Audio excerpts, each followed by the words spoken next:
Hello, नमस्ते, good morning and welcome back to the verdict. मैं हूं दिव्या देसाई। अगर आपको ये वीडियो अच्छी लगी, लाइक कीजिए, शेयर कीजिए, सब्सक्राइब टू माय चैनल। आगे will go to the our favourite topic, Pakistan. अ, एक न्यूज़ आई है, first news. Arab Muslim countries ने पाकिस्तान के कुछ 20,000 से ज़्यादा बेगर्स को भेजा है। मतलब जितने भी अरब कंट्रीज़ है, गल्फ़ कंट्रीज़ है, उन्होंने अपने देश से पाकिस्तान को किक आउट कर लिया है। जो भी बेगर्स है वहाँ पे उनके जो रिलीजियस प्रेयर्स और रिलीजियस जो परफॉर्मेंस होते हैं वो करने के लिए जाते हैं, और वहाँ पे वो बेगिंग वगैरह में मुलविस हो जाते हैं, तो उनको वहाँ से निकाल दिया है, भेज दिया है। और इनमें से लगभग कुछ 15,000 पाकिस्तानी है जो सऊदी अरेबिया से डिपोर्ट हो चुके हैं। एक सेकंड, मैं इन 15,000 पे इसीलिए ज़्यादा फोकस कर रही हूँ बिकॉज सऊदी अरेबिया, जहाँ पे अभी रिसेंटली मक्का डील साइन हुई थी, ऐसा डिफेंस एग्रीमेंट जिसमें सऊदी अरेबिया, टर्की और पाकिस्तान ने कहा कि एक पर हमला, मतलब तीनों देशों पे हमला। डिफेंस पैक्ट साइन हुआ था। पूरी दुनिया के फैसले, मिलिट्री स्ट्रेंथ सारे पाकिस्तान से होते हैं। ईरान का वॉर पाकिस्तान रुकवा सकता है। डोनाल्ड ट्रम्प से पाकिस्तान बात कर सकता है, बट अपनी कंट्री के जो लोग हैं उनको नहीं खिला सकता, बिकॉज वो लोग वहाँ अपने ही रिलीजियस जगह पे जाके वो लोग बेगिंग कर रहे हैं। और 15,000 20,000 तो सिर्फ नंबर्स है, वो नंबर्स है जो ट्रेस हो चुके हैं, ट्रैक हो चुके हैं और जिनको निकाला जा रहा है। ये मुझे नहीं लगता कि ये 100% नंबर है। मुझे नहीं लगता ये 1% भी होगा। इससे ज़्यादा लोग वहाँ पे होंगे। क्या वो हज़ारों में है, लाखों में है, वो सऊदी अरब जाने, गल्फ़ कंट्री जाने और पाकिस्तान जाने। वैसे भी क्यों ना भीख मांगे वो लोग, जब उनके जो मेन लीडर्स है लाइक सिफा सालार एंड वज़ीर आज़म, वज़ीर ख़ारजा, सब लोग तो भीख ही मांगते हैं, तो फिर ऑब्वियसली सिविलियंस को भी वही करना पड़ेगा। अब हम लोग आते हैं एक दूसरी न्यूज़ की तरफ। 20 अगस्त को ना पाकिस्तान की पार्लियामेंट ने एक डिफेंस फोर्सेस ऑफ एक्ट 2026 पास किया। इसके नए रूल के हिसाब से जो फील्ड मार्शल है, जो सिफा सालार है, आसिम मुनीर, जो आर्मी चीफ के साथ चीफ ऑफ डिफेंस सीडीएस भी है, नेवी, एयरफोर्स और आर्मी के ऑपरेशनल कमांड कंट्रोल अथॉरिटी भी उनको मिल चुकी है। यानी पाकिस्तान के तीनों आर्म फोर्सेस का यूनिफाइड ऑपरेशनल कमांड अब सीडीएफ के अंडर है। हमारे यहाँ पे सीडीएस है, आर्मी चीफ, एयर चीफ और नेवी चीफ जो है वो सीडीएफ को रिपोर्ट करते हैं। वहाँ पे आर्मी चीफ खुद है, सीडीएफ भी खुद है, सारा खुद ही है वो वहाँ पे। उनके पाकिस्तान का पूरा माई बाप ही खुद ही है। बट इसको ऑफिशियली उन्होंने डिक्लेयर कर दिया। ये तो बैकएंड में पहले से ही चल रहा था, ऐसा कुछ ये नया नहीं था, बैकएंड में पहले से ही चल रहा था, बट इन्होंने ऑफिशियली उसको एक न्यूज़ बना के डिक्लेयर कर दिया। अब ज़रा इसको समझिए। आसिम मुनीर पहले आर्मी चीफ बने, फिर फील्ड मार्शल बने, फिर चीफ ऑफ डिफेंस बने। अब पार्लियामेंट ने उनको सीडीएफ रोल को और ज़्यादा पावर्स के साथ लीगली एस्टैब्लिश कर दिया। तो सवाल ये नहीं है कि पाकिस्तान के सिफा सालार के इतने सारे पावर्स है या नहीं, और कितने पावर्स तो है। वैसे भी पाकिस्तान का इतिहास है कि जितने भी आर्मी चीफ्स होते हैं वो खुद को प्रेसिडेंट बना देते हैं, खुद को कुछ ना कुछ बनाते ही रहते हैं।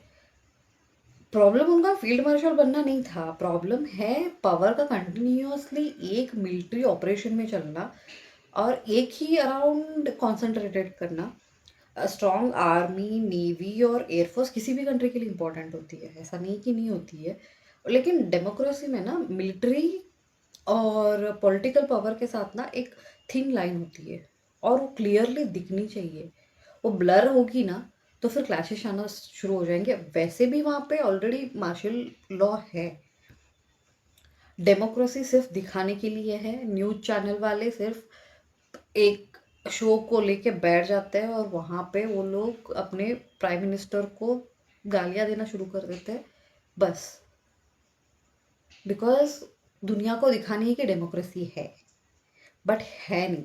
पाकिस्तान की हिस्ट्री देखिए, वहाँ पे ऑलरेडी मिलिट्री गवर्नमेंट भी रही है, वहाँ पे मार्शल लॉ हो चुका है, जनरल्स ने डायरेक्टली कंट्री को रूल करा है।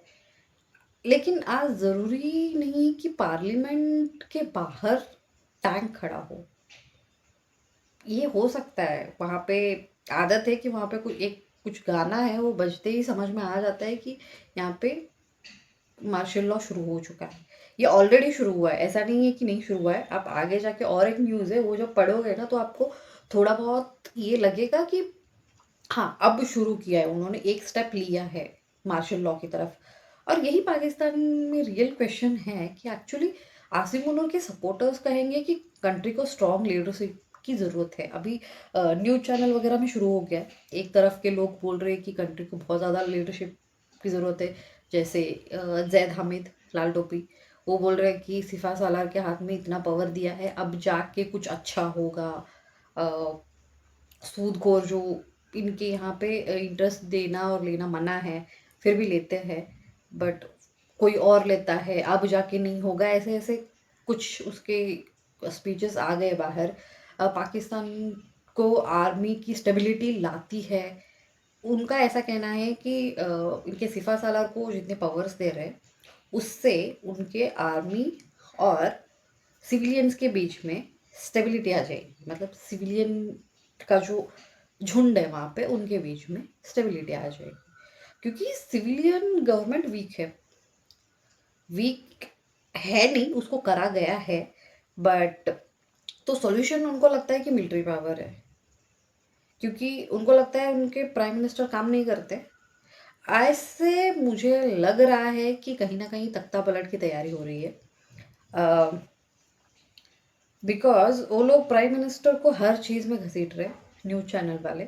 और न्यूज़ चैनल वाले बिना ISPR के और बिना आर्मी के सपोर्ट के नहीं बोल सकते वहाँ पे। जब तक यहाँ रावलपिंडी से उनको कवर नहीं जाता तब तक वो अपना मुंह नहीं खोल सकते, नहीं तो फिर नीचे काली वीगो खड़ी होगी। की तरफ से अगर मैं बोलूँ ना तो इंडिया के लिए आसिम मुनीर बेस्ट है। लाइक वो जो भी कर रहा है बेहतरीन है। वो और 10 साल फील्ड मार्शल रहे, उसके बाद वो प्रेसिडेंट बन जाए, उसके बाद और कुछ वहाँ पे है उसके प्रेसिडेंट के ऊपर का तो वो बन जाए, उसके ऊपर का है तो ऊपर बन जाए। 10-20 साल वैसे का वैसे ही रहे, कोई प्रॉब्लम नहीं है, क्योंकि उससे हमें कोई प्रॉब्लम नहीं है, उससे पाकिस्तान को प्रॉब्लम है। तो अगर पाकिस्तान को प्रॉब्लम हो रहा है तो हमें हम एटलीस्ट हमारे लिए अच्छा है वो। तो पाकिस्तान से ना एक इम्पॉर्टेंट न्यूज़ आ रही है, आई गेस 21 अगस्त को पाकिस्तान के गवर्नमेंट ने रावलपिंडी में पाकिस्तान आर्मी की 3 कंपनीज को 6 महीने के लिए डिप्लॉय करने की परमिशन दी है।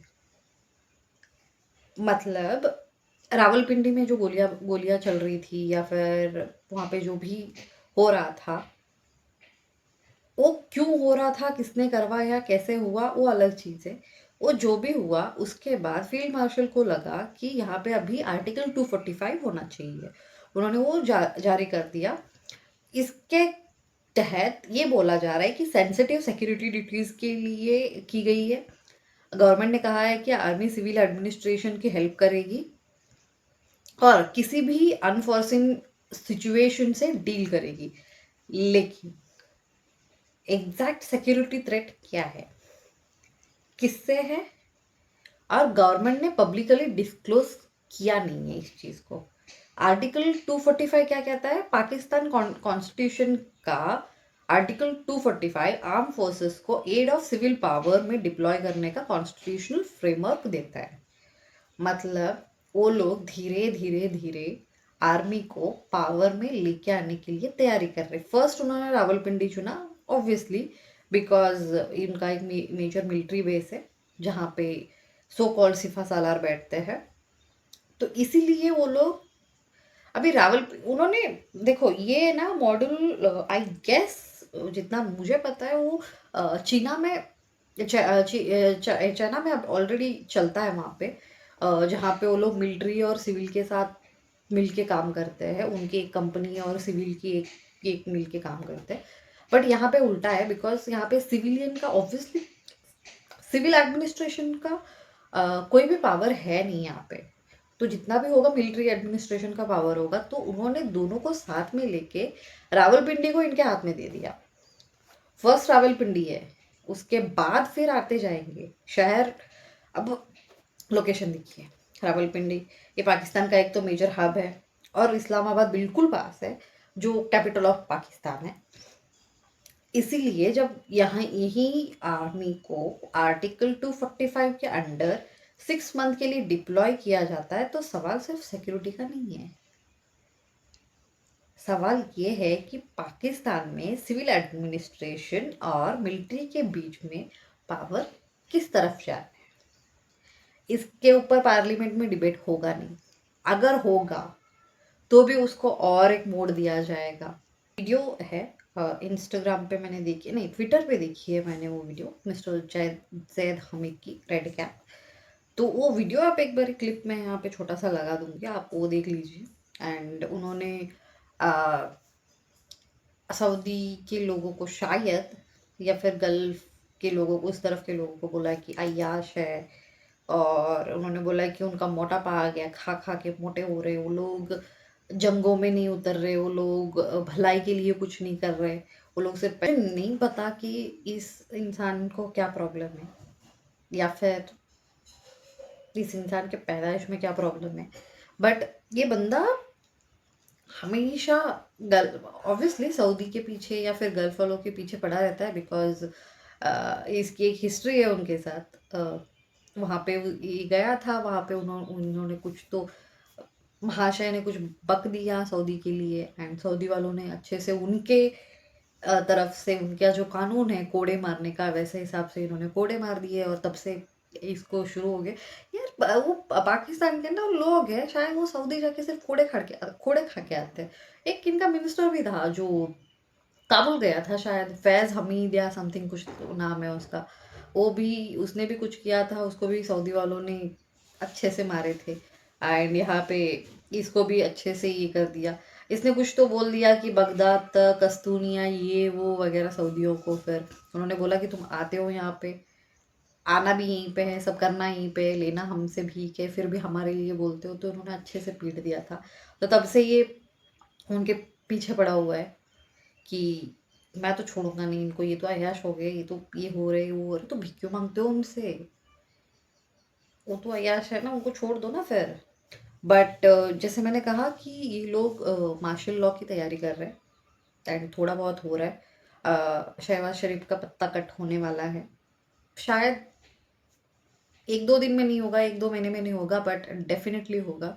ये डेफिनेटली मार्शल लॉ की तैयारी चल रही है, बिकॉज जिस हिसाब से ये लोग जा रहे हैं, जिस हिसाब से ये लोग अपने बयानियात दे रहे। और अभी जस्ट मैंने सुबह सुबह उठ के एक न्यूज़ देखा है कि सिफा सालार गए हैं ईरान, ईरान के डेलीगेशन से मिलने। तो फिर देखते हैं कि क्या हो सकता है, बिकॉज एक तरफ ब्रिक्स का ये शुरू होने वाला है, एंड देन अब ये गया है वहाँ पे मिलने के लिए ईरानियन मिनिस्टर से। अब अगेन शायद कोई अटैक्स वगैरह होंगे, फिर उस टाइम पे ये पाकिस्तानी फिर से डबल ढोलकी की तरह गेम खेलेंगे। बट यहाँ पे ये है कि उन्होंने मक्का डील साइन की है, जिसमें उन्होंने बोला है कि सऊदी अरेबिया पे अगर अटैक होगा तो फिर वो पाकिस्तान पे अटैक माना जाएगा। एंड ईरान की तरफ से भी उसका रिस्पॉन्स आया था। तो पता नहीं अभी ये क्या वहाँ पे जाके बात करके आएगा। ऑब्वियसली उनके बातें चीज़ें वो मीडिया में नहीं आएंगी ना। ईरान डेमोक्रेसी है, और पाकिस्तान का तो बेड़ा ही कर गया है। चलो देखते हैं क्या होता है आगे, जो भी होंगी मैं थोड़ी बहुत आपके लिए न्यूज़ लेके आ जाऊंगी। तब तक के लिए देखते रहिएगा and comment your views. And अगर किसी को टॉपिक सजेस्ट करना है तो प्लीज़ सजेस्ट कर सकते हो, बिकॉज पाकिस्तान, ईरान अभी यही चल रहा है, एंड देन रशिया, वो ब्रिक्स वगैरह आ जाएगा तो ऑलमोस्ट थोड़े बहुत कवर हो जाएंगे। बट स्टिल अगर आपको लगता है कि कुछ टॉपिक मुझे क्लियर कवर करने चाहिए तो आप मुझे कमेंट में बता दीजिएगा। I definitely come with that, with research. थोड़ा टाइम लगेगा। एनीवेज, बाय बाय, नमस्ते, जय हिंद।